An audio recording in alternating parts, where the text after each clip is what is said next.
Hello and welcome to this short video on a double ball joint adapter with two baby 5/8 inch studs.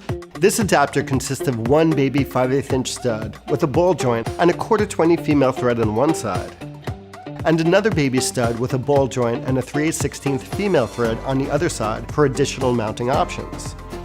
Joined in the center with a clamp with a ratcheting handle to tighten and loosen both ball joints simultaneously. Let's mount this Chrome monolith to the main riser section of our C-stand.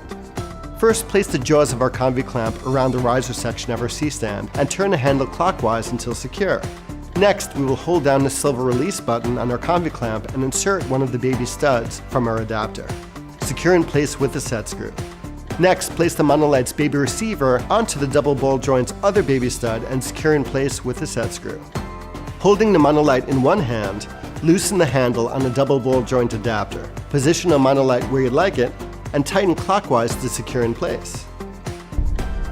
Now that's a wrap. Thanks for watching. When it comes to your image making dreams and your grip equipment, at Kupo we like to say, never let go.